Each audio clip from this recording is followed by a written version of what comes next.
The tech bros are trying to take away your humanity, but you're not a machine. Let's talk about what it means to live like a human in this high-tech world. This is Analogish, and I'm your host, Becky Mollenkamp.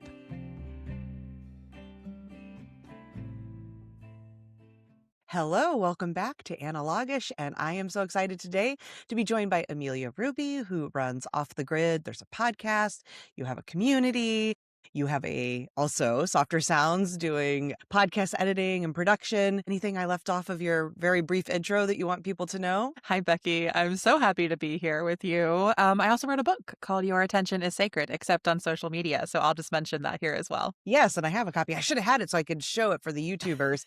And I didn't call you doctor, but you are a PhD, Dr. Amelia Hruby.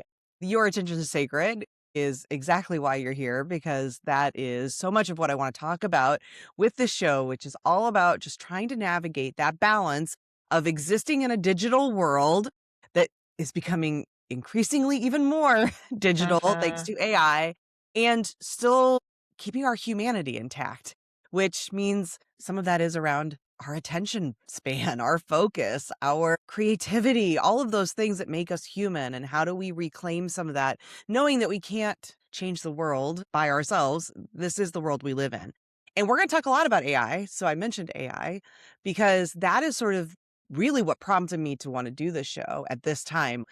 I am old enough that I have seen a lot of evolution in tech over time. So why now? And generative AI is this next level of iteration and of change that is like on par with when the internet started, right? Like it's that big of a shift in how we engage with technology and engage with the world around us, and equal parts maybe exciting. Potentially, there are some things that maybe are exciting about it, a whole lot of things that are pretty scary about it. And I'm interested to talk to you. I think you are doing a AI sabbatical, what do you want, a detox, I've been referring to it as a year of GPT sobriety. I can explain what that means, but that's kind of the language I've come up with thanks to my friend Mel Mitchell Jackson. Perfect. So sobriety for a year. How far now, as we record this, it'll probably be about a month or two before this actually comes out. But how far are you into your sobriety at this point? How many days sober are you tracking it like so you can get your chips? That's so funny. I am not, but I started January 2026, like top of the year. Okay. Oh, and it will have been, well, as we're recording this, about 4 months, maybe 5, almost 6 by the time it comes out. Prior to starting, I assume starting meant you were using AI to some degree up until that point. Yes, I would say I was a pretty casual experimental user of AI before. So I like to be really specific when I talk about AI because there are so many ways that it's already integrated into our lives and our work. For me, the reason I say GPT sobriety is because I have taken a year off of using generative AI tools and specifically chatbots.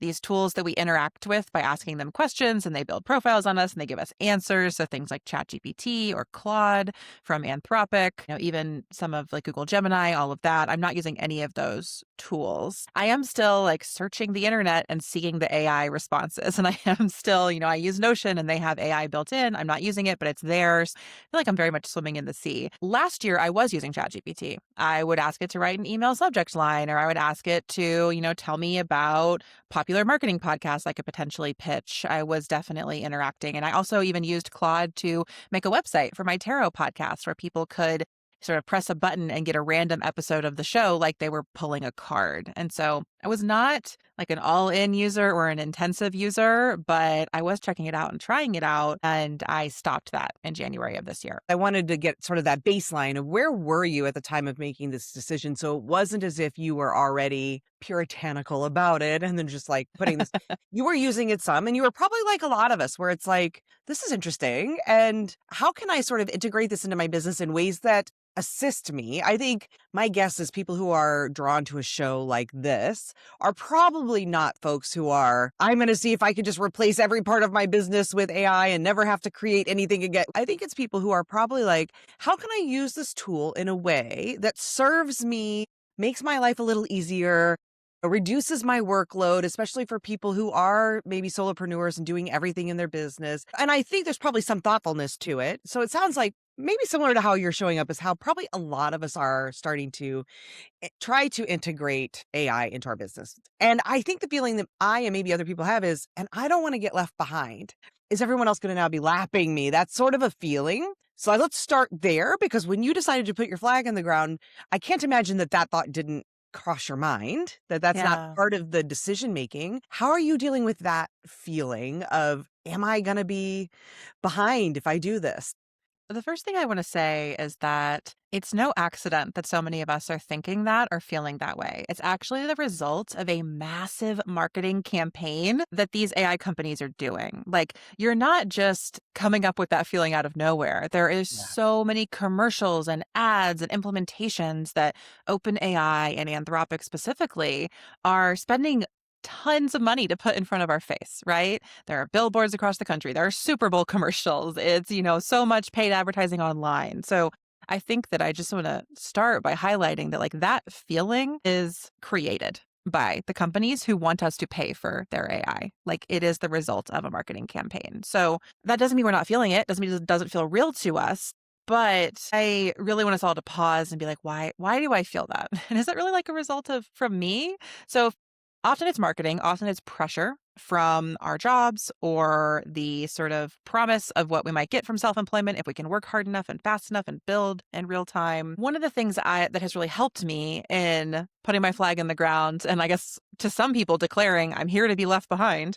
That's not what I think I'm doing, but I'm sure some people think that.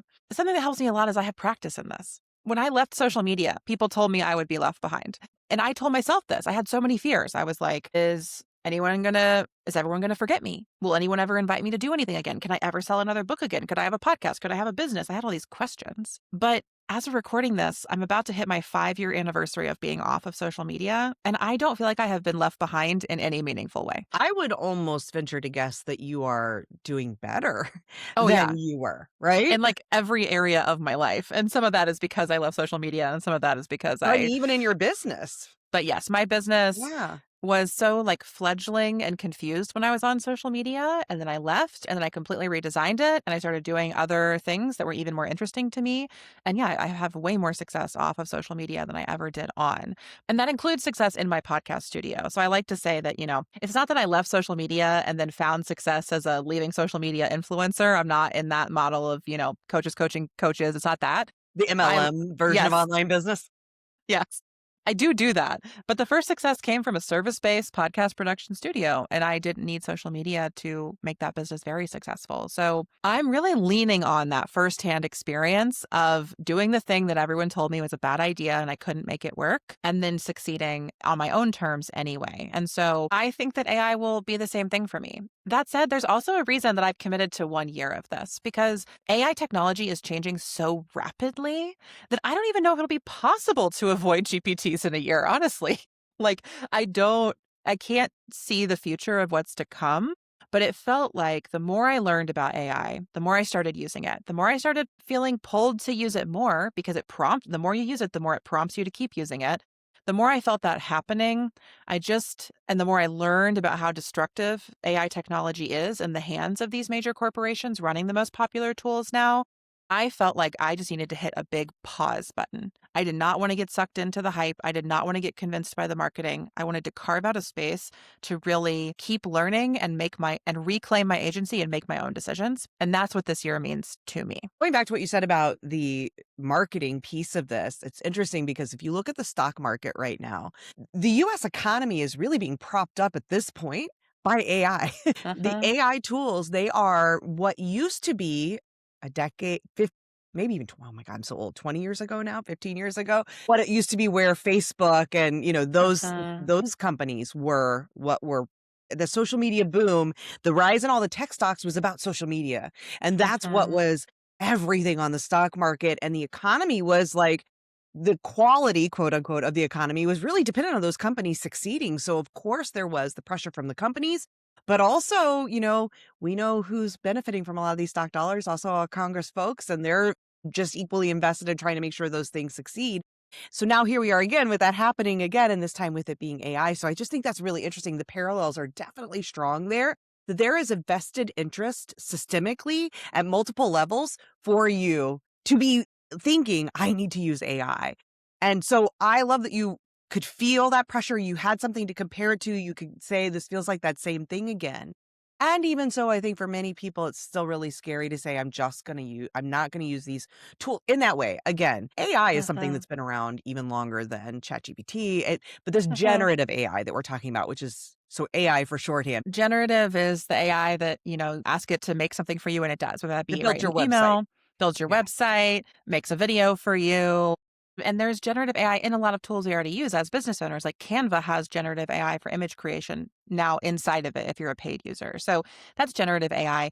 Agentic AI is the sort of AI tools that are connecting different services and doing things for you. So if Yeah. you have an AI tool that is scheduling calls for you, that's agentic AI. If it Like Claude pops into your Cowork, in I think can do some of those, right?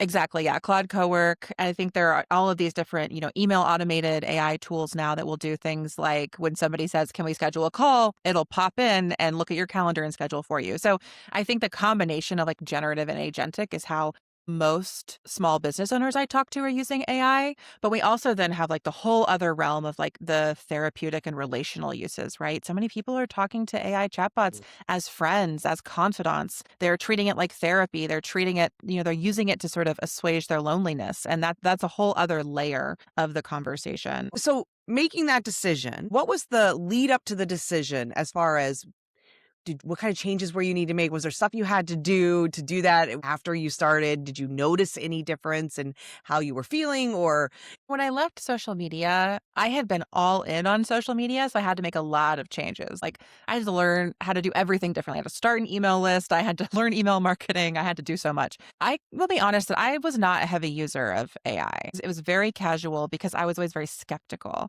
I called myself an AI skeptic long before I quit using the tools altogether because I love technology and I was curious and I wanted to see how it worked and what it could do. But I was not using AI to write all my emails. I really was a very occasional user. I did not have any workflows built on AI generative or agentic AI tools. I had never used any of Notion's agents. Like I didn't have to make a big change. And part of why I'm trying to talk about this now, and I've just finished a big AI series of my podcast, is because the thing that is so different about AI right now than social media a few years ago is that most people aren't entrenched yet. The more you let yourself use AI for, even thoughtfully, if we get a few years down the road and and you realize like, oh, this tool has privacy problems, like we realized about social media, it is costing more and more and more and more money to work, like happened with social media. It's not working as well as it used to, like happened with social media. If any of the things I think will probably come up in a few years start coming up and you're really entrenched, it's hard to make a change. So I refused to get entrenched, I'll be honest. In this case, like I was interested and I tried things out, but I was not in any way using it in a way that I felt reliant on. So I was really able to just kind of stop. I just deleted my Claude account. I logged out of my ChatGPT account and just haven't used them this year. And, I see more and more people coming to rely on the tools. And I think that as they do that, like it does become a reliance in a way that I think is even more intense and insidious than it was with social media. I think so too, because it has more tentacles in a way of Uh-huh. like being integrated into more parts of your business and your life than social media, I think does. Uh-huh. Maybe as social media integrates more AI, it won't be true, but as of now. So let's talk about those things then, the reasons. What Mhm. is it that's driving this decision for you? There's so many layers of it, so I'll try to sort of summarize a few of the big things that have come up on in my podcast conversations here. So, one layer that was really flagged early and often is the environmental impact of Right. AI. So, the amount, extent, and degree of data and data centers required to run these AI models and these large language models that fuel the AI chatbots many people are using, they require so much energy. And so we're seeing much more space taken up by data centers. We're seeing more mining happen to provide the chips that run the computers that run the AI models. And also, they're having big draws on utilities. And so the communities located close to these data centers are seeing their electricity bills go up significantly and they're seeing their air quality decrease. And I think those are very real concerns. And, unlike many other environmental impact of tech tools, like this is happening very close to home for a lot of people. It's really, often we have so far outsourced so much of the actual material resources required for tech to run. For those of us who live in the US and are sort of protected by empire, especially, upwardly mobile white folks in the US, We haven't had to see the data centers go in next to our communities. We haven't had to notice the air quality shift or our electric bill goes up. And even in the US, it's impacting communities of color first, right? We're seeing it in Memphis, we're seeing it in Atlanta, but it's very real and it's closer to home than I think it has been before. So that's one of the impacts. The second is it's a labor issue, right? We're seeing so many people already lose jobs Yeah. or be asked to use AI so much at work that the AI and then train the AI that puts them out of a job. We're hearing more and more Mhm. reports of that, which is just so insidious and And the problematic. reports on that are it's happening to women first, Yes, especially Black Black women. women. It's a huge labor issue. And if you are in any of the creative industries, AI is like further, it's taking work away from people that I know and care about who used to have illustration commissions or used to be content writers. And now their former clients are all telling them just using AI. So that's become a problem. And in doing so, it also shifts the perceived value of the work that all of us do, even if we're not losing clients. If you're doing creative work and you're self employed, the realities of AI are impacting what you are going to be able to charge over the next few years. I think that there's so many layers of the labor rights issue.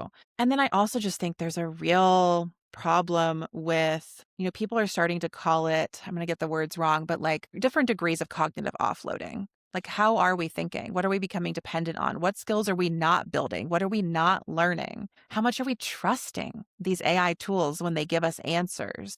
How are they training us not to question them, right? That's Mhm. happening more and more. And so I think between those three concerns, it became pretty apparent to me that I couldn't find an aligned way to use chatbots anymore. I couldn't find a real, like, I felt like I always had to like sort of whisper to people like, oh yeah, I wrote that with ChatGPT. Or like, oh yeah, I'm using that in the back end. And that to me was just a sign that like I couldn't work it out yet. And I just wanted to pause until I felt like I could work it out. And one you didn't mention, but you mentioned with social media that I think is relevant and probably maybe lesser degree now, but could become a bigger issue, which is sort of around security, privacy, Oh yeah. some of those concerns. Just what it can do for making someone look like they're saying something they're not, being somewhere they're not, like that Hmm. sort of thing. But then also taking from, for its learning models, taking copyrighted content and using that. And then who knows what it's doing with the data it's pulling from when you're giving it access to your computer, to your information. Yes, absolutely. How dare I forget data privacy? I Well, talk about it so much.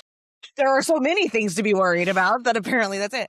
Well, and okay, so now I know how you show up in the world, and I know that you're not someone who is going to be like, I'm judging everyone else if they're not showing up the way I'm showing up. So Mhm, I want to get into that too here because I don't want people listening who are using AI to feel like she thinks she's better than me or feeling mhm. shitty about themselves or whatever because we want to honor the reality that we live in. I am still using Claude for certain tasks. I have put boundaries around that. I'm not yet in the like willing to go full sober, although every time I listen to you or talk to you, I think, oh, maybe I need to. But that's where I'm at right now. So I guess really I'm saying, what do you say to me, Amelia? As the person who's still using it, but also, shares a lot of your values and is also skeptical. I mean, the first thing I'll say is just to reiterate what you've said, which is that I don't want to shame anyone who's using AI, whether you're using it a little or a lot. If you're tuned in here, I'm not trying to shame you for those choices. And I actually don't think it's helpful. I don't think shame is a very helpful emotion. So if you are Mm-mm. feeling guilty or ashamed,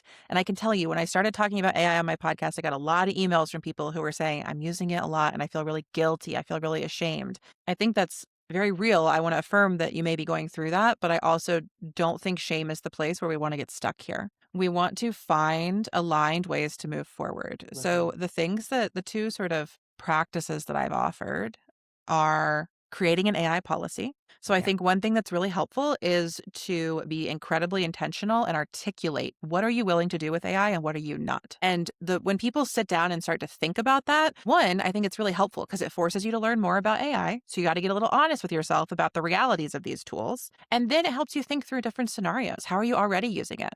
What are the things that make you feel like, I don't like that at all? What are the things that if somebody else did to you, like if you found out your, I don't know, mom was replying to all your texts with AI, how would you feel about it? Maybe chill, maybe deeply upset. If you hired a copywriter and you found out that they wrote everything they sent back to you with AI, how would you feel about that? So thinking through some of these possibilities, writing an AI policy, I think it's helpful because you articulate it, but it's also helpful because then you've just made the decision and you don't have to feel so conflicted anymore because you have a policy and you can refer to that for yourself. You can just know this Is it in alignment with my policy or it's not? Or maybe it's not and I'm going to do it anyway. So I need to change the policy. I think making a policy is so helpful. And before you move on, can I also say, I think Yeah. even if you don't own a business, I think that's an important just have it's a value set for you. It's boundaries. What are your boundaries around AI, both in how you use them and also in how you interact with others? Like, are you going to ask your doctor's office, are they using AI tools and in what way? Are you going to say no if they say they're using certain tools? It's a two-way street on both how you'll use it and then also how you are planning to interact with other companies and individuals and how they're using it. And I think that's important for an individual or a business owner. I'm hearing from therapists who are using AI to, do their session notes and their insurance billing and things. How do you feel about that? These are all good things to ask. The second piece I would just say, like the second recommendation I have is to try to practice harm reduction. I think that the harms of generative and agentic AI are very real. And I don't want to shame anyone for using it, but I do want you to leave this episode being aware of that. Becky and I have named at least 4 different areas where we have many concerns about these tools. And so if you are going to continue using it for any reason, because you want to, because you have to, whatever it is, again, I don't have a judgment of that, but how can you reduce the harm that it's causing? So I will say OpenAI and Anthropic and Google, they are the 3 most popular AI or GPT companies, and their models are the most environmentally impactful. They are some of the least regulated in terms of all the data they're pulling in. I myself am a part of the class action lawsuit against Anthropic for scraping and stealing my book and using it to train their model. I find that most people are just defaulting to one of those tools, ChatGPT, Claude, or Gemini, and those are some of the actually like most problematic ones. There are so many other models that you could use, many of which are free or do not cost very much. So I like to point people. I can include a link in the show notes. There's a great creator who runs a newsletter called Cut Off the Spigot that's put together a whole list of ChatGPT alternatives that are much more environmentally friendly, value centered, and they're actually like really considering different things. So that would be one thing. And then the other thing, if I could just say it to everyone, if you're paying for ChatGPT or Claude, cancel the account. That is such a great way to practice harm reduction. Don't give these people your money. Give them as little of your private information as you can. And be aware, just, be intentional and aware. And yes, maybe you have to or you want to continue using generative or agentic AI, but you don't have to, again, like you don't have to give in to the marketing. You don't have to use Claude because Anthropic is telling us that they're the human AI platform. Like we don't have to buy it. You can still use great tools that have really high quality results and can like get you what you need without having to interact with some of, I think, the most like harmful entities in the space. They take up most of the conversation, but there are other options. And I would love to see people supporting those. As we know with giant corporations, and these are all, most of the ones you're talking about anyway, are definitely all publicly owned, stock market driven only by profits and how soon, how many, how much. Ethics and values are not the top of their concerns. They're using the move fast, break things playbook, right? Yeah. And, we've just had these sort of lawsuits against Meta, particularly where the courts are finally finding that they have manipulated or harmed their users. But how many years did that take? 20 years for that to happen. The ones they were And harming are now like have kids of their own. yes, exactly. And so I don't think we can wait for the courts or regulation to come through. Like they aren't going to protect us, especially under this current administration that is so like, giving so much power to the companies that own AI. I think we're far more likely to see like a AI bailout from the government than we are to see them regulate these tools at this point. And so 100%. I 100%. just like, unfortunately, we do have to do it ourselves. We need structural solutions. I agree, but like we can start with our own behavior and choices. Yeah, we are the ones we're waiting for to save us because, frankly, this administration, yes, but the truth being, I think almost anyone who could get elected in this country is also benefiting very much more than likely from Yeah. the rise of the stock market price for these companies. On the AI policy piece, so what really prompted me with that was as I was writing my book, because I have ADHD and I have executive functioning issues that have kept me for 2 decades. I've wanted to write a book from writing a book. And what finally made me feel like I could do this project was that I had a tool that I could say, okay, I have a decade plus of content. Help me make sense of all of this. How do I put this together in something that I can put together in a book that makes sense? Those tools helped me be able to make sense of all of this content that I had, to be able to think about how I could form that into a book that would make sense, that would be useful, be helpful. I wrote my book, but I used AI tools to help me with getting it to a place where I could even begin to see the forest for the trees. And I'm grateful for that as somebody who is Mhm. neurodivergent for that help to be able to do that. And I also felt to be aligned with my values that I needed to disclose that I needed to say and tell people my relationship with these tools and the role that they played in the creation of my book and be really transparent about that. So I wrote a statement for the book that's in the book about my use of AI for the book, which again, that whole like secret whispering, it did feel a little like I am laying myself bare for people to see that I talk a talk and I don't always walk it completely. And one of the things I did to try and help offset that was buying carbon offsets. That's not the solution by any stretch. It is a piece of trying to help or trying to do that harm reduction. Then I saw you in your community talking about AI policies, and I was like, I wrote a statement for my book, but I don't have an AI policy on my website or to talk about what I do with it. So I now have an AI policy on my website because of what you shared, which is great. I think a lot of us are just figuring this out in real time. Yeah, I read that in your book and I really applauded it because it is an act of bravery. This is an incredibly polarizing topic. There will be people It who will is. read that and then write off the book. And I think they have every right to do that. Sure. You are not the first person who has told me that like they've used AI to sort of shape their ideas into a book or to write a book proposal because there has been this barrier between like them and the publishing industry because they haven't been able to sort of communicate their thoughts in like the linear, very specific way that the publishing industry wants to. And do I perhaps wish that instead of needing AI to make us palatable to that world, we could make publishing change and like do it our own ways? Like, yeah, I do wish that. And believe me, I wish I could have afforded to hire someone, a developmental editor, to help me with that. And I'm That sure wasn't there are in my budget. developmental editors listening in who are like, Yep. yeah, uninterested in reading the book now. I like it's very Mhm. real. Like I think that this is really helpful to hear or to talk about because where you started, like the fear of getting left behind. Everybody's thinking about like what it'll cost me if I don't use AI. Mm, And I'm trying to get people to think about what does it cost if you do use AI? Like and some of that is the environmental, like the planet is paying the cost of this. yeah. But again, it's a labor issue. So, like the developmental editor who, was a part of your audience and is now like, well, I'm piecing out because this is like, not that you were going to hire them, but, like, again, we're all figuring this out in real time and it's sticky and it's hard. And I think what I've tried to stay centered in is just like what I can do is decide how I want to act Yeah. and the behavior that I'm okay with in my community and the people I interact with. I just don't think it's helpful to be out here judging other people or not. Like so much of social media where it's so polarized with a lot of things politically, but this being another one of these things where AI has started to feel that same way. It feels very black and white of either you can't use it and you got to hate everyone who does. And, you're Uh-huh. not ethical and horrible if you do. And then you just sort of are like, I'm using it. So now I'm the bad guy. So I might as well just be all in. And Yeah. I hope that what people hear from this and what you're sharing, and I know how you show up, is can we explore that middle space? I love that you're saying, for me, it does look like sobriety. And I know that may not be how it looks for everyone. And it's not trying to say, I shame you in your heart, because that does, like you said, doesn't create change. It just doesn't.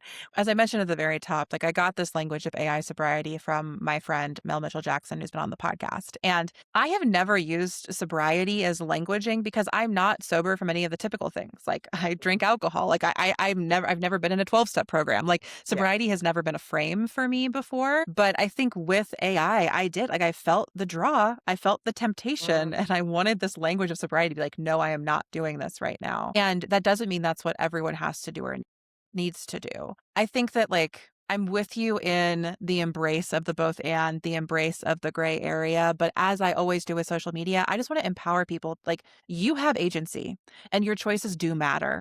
So I don't want you to slip into the sort of like moral injury of, well, there's nothing I can do and I yeah. need it for my job and I have to, I have to, I have to.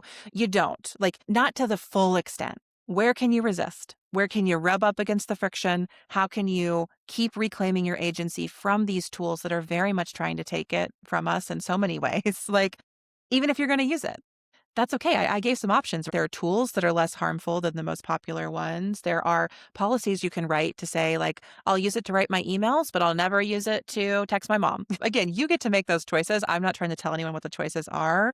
But the thing that scares me the most is the people who aren't making any choices, who are just Right. using it and who are sometimes glossing over their discomfort with their use of it by like throwing up their hands. Like we don't have to throw up our hands and we don't have to get fully sober either, but there's so much middle ground to actually maneuver in. So my plea to all of us is just to like reclaim the agency, make intentional choices, whatever those may be. I want you to stand behind it so that like I can stand with you in that. I just think, like so many things, it is, can we take off our autopilot of just, well, here's this thing, so I guess I use this, and then the getting swept away by things versus intentionality. And I think with everything, it is mindfulness, it's awareness, it's intentionality, it's understanding it. And we need to, again, read the literature, understand the tools, and that very real harm you're talking about, because putting your head in the sand is not helpful. Not knowing doesn't help anyone. If you know and you still are like, I need to use this tool for this reason, okay. And what does that look like then? Uh-huh. Boundaries, guardrails, harm reduction, communicating that, because I think we're all trying to make, not all of us, but those of us who are trying to make more intentional choices, we also appreciate knowing. And that's why again, I put it in the book, and you're right. I know it's going to make some people mad, and that's hard because I could just as easily not have said anything. No one Mm. knows, right? That I Uh-huh. used it in the way that I used it. But also, I want people to be able to make those informed choices about how they interact with my work and with me. I would Yeah. love I want that, maybe I aspire to sobriety. I'm not there yet. It doesn't mean though that, like you said, in a year, you don't know where you'll be with your sobriety. I don't know in 6 months or a year if I won't be where you are now. And that may Yeah. be my aim. I'm not there now, but I am being thoughtful. I am really trying to think about which tools I'm using, where I'm using them, and noticing where I'm feeling, because I think this is what you're talking about that happens. I notice the itch, the pull. I'm like, oh, I Uh-huh. could just go to this. And it's like, okay, but do I need to here? Could I just do this myself? Could I still use my brain? Because the last thing we didn't, I mean, you sort of talked about the cognitive issues, but just creativity. I worry for Mhm. our creative selves and what that's doing for us. So are you noticing in this sobriety period now, not that you were a heavy user before in any way, but do you feel like it's challenging you to be more creative? I don't even know if it's a challenge. It just feels like an invitation. It Mm. feels like I'm Yeah. just being creative. I'm finishing a group program right now that I'm teaching. And I was writing some email templates for people because part of the goal of the program is to do cross promotion. So we're doing a lot of co marketing. And I had this experience last week where I was like, if I was still using ChatGPT, I would have asked it to write this email template. It's a template. Everybody's meant to adapt it. Like I had all these reasons why it was okay to use Mhm. ChatGPT, but I'm not using it. So I had to write it myself. And you know what? It took me 10 minutes. It took me so little time. It did not take long at all because I'm a practiced email writer. But if I started going to ChatGPT every time, then one day it would take me an hour to write that email. I wouldn't be able to do it in 5 to 10 minutes the way that I did last week because my skills will erode. And Yeah. I'm not interested in that, like as a writer, as a creative. And, I think email writing is creative. So I use that as an example of my creativity. But there are so many realms where I think that this comes up. And it's invisible to us, right? We don't realize we're losing skills until the day when we have to do it without the chatbot or until the day where the chatbot's too expensive to do everything on it anymore, which is actually the outcome I think is quite likely for many of us. 100%, because that's starting to show up in certain places, and that's where people are migrating to different tools, and then if they can't be, then before long, it's gonna be filled with advertising, so there we go, because they gotta make their Exactly. money. Right now, they're in that place where social media was at the start, where there's no expectation to make money, it's just to get users and to prove that people want the tool. At some point, the pressure comes, you gotta start making real money. How are you gonna do that? And we saw how it happened with social media. They're trying this model of subscriptions. That's only going to get them so far. The prices either have to go up or Mhm. they have to find other ways to monetize our attention, going back to your book. Yeah, it's gonna be like a streaming service, I think. Like, you're gonna have to pay and there are gonna be ads, or you're gonna pay a lot more for there to be no ads, and that's where I'm just like, if you are gonna use the tools, pick one that you respect and pay for it so that actually it can continue to exist, and again, I'll send you the link to that great Yeah. list of ChatGPT, Gemini alternatives that I think Yeah. is really helpful because for folks using AI, like, go to those, you can feel good about using it, and then you Yeah. can actually tell everybody about the tools you love instead of, Yeah. like, whispering that you're using Because you said ChatGPT. don't pay, but pay the right people. Don't be paying Sam Altman, pay these Yes. folks that are building alternatives. This is truly an invitation for you to begin to question your own relationship with AI. and to see it as a relationship and start to Uh-huh. explore, what do you want your relationship to look like? Everyone's relationships look different. Everyone comes to different boundaries and agreements in their relationship, but we need to actually be conscious about those, to make a conscious decision so it doesn't become an abusive relationship. And it will, because otherwise AI will absolutely be abusing you. And obviously it's already abusing the planet. So thank you for your time, Amelia. Anything else, or where can people find you if they want to learn more? You can find me at ameliahruby.com, and you can find my podcast, Off the Grid Leaving Social Media, anywhere you get your podcasts. I'll include all of that. Definitely go give it a listen. And that way also you can follow along, because I have a feeling you'll be updating us throughout the year, and certainly at the end of this year, where you go next and how it's all worked out. Thank you, Amelia. Thanks, Becky. Thanks for listening to Analogish. This episode is over, but the world is still out there. Go find it.